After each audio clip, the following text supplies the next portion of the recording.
Halo semuanya, pada video kali ini saya akan melanjutkan penjelasan saya tentang detail aplikasi Trade Pro. Yang saya akan jelaskan kali ini adalah tentang temporary statement. Nah, yang pertama saya akan jelaskan adalah balance statement.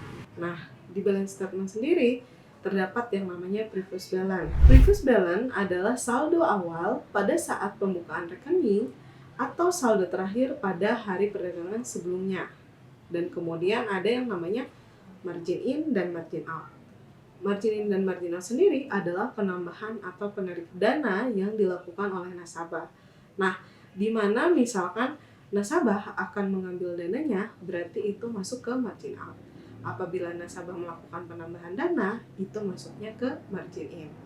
Kemudian ada yang namanya storage rollover, yaitu biaya inap. Nah, biaya inap ini terjadi jika masih ada posisi yang dimiliki hingga perdagangan hari berikutnya. Kemudian ada juga yang namanya profit atau loss. Nah, profit atau loss ini adalah keuntungan atau kerugian yang telah terrealisasi. Jadi nasabah akan mengalami keuntungan dan kerugian nyata jika posisinya telah dilikuidasi. Ada yang namanya facility fee. Facility fee adalah komisi transaksi yang dikenakan kepada nasabah setiap kali transaksi.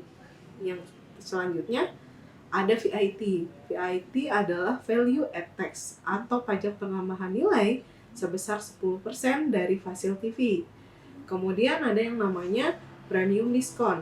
Premium discount adalah besaran penambahan atau pengurangan margin akibat pergantian kontrak agar equity tidak berubah. Nah, biasanya pergantian kontrak ini berlaku pada indeks saham, yaitu Hang Seng. Nah, selanjutnya ada interest. Interest adalah fasilitas pengenaan bunga, itu pun jika ada. Dan ada juga adjustment, adalah fasilitas penyesuaian jika ada. Dan kemudian ada yang namanya new balance.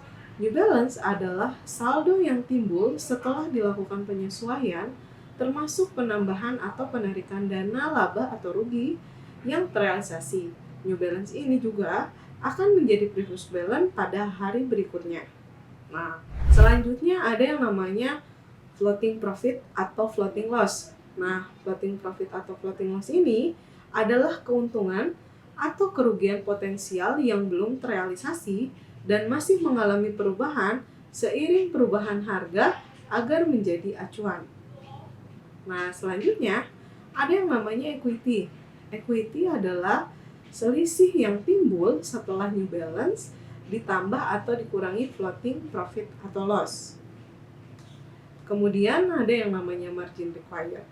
Margin required dalam perdagangan berjangka merupakan suatu jaminan atau sejumlah dana yang dipersyaratkan untuk melakukan transaksi.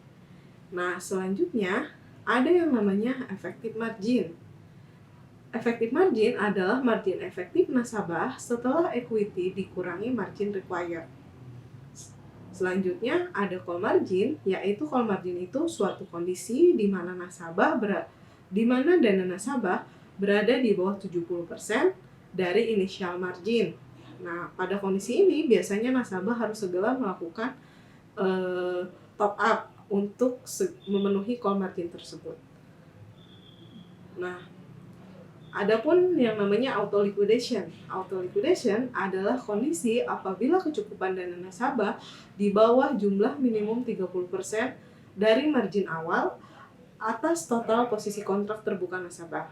Nah, maka posisi terbuka nasabah tersebut akan dikenakan stop loss oleh pialang, yaitu kalau di kami itu adalah PT Rifan Finansindo Berjangka dengan atau tanpa pemberitahuan nasabah. Nah, demikian penjelasan tentang temporary statement. Semoga bermanfaat. Terima kasih.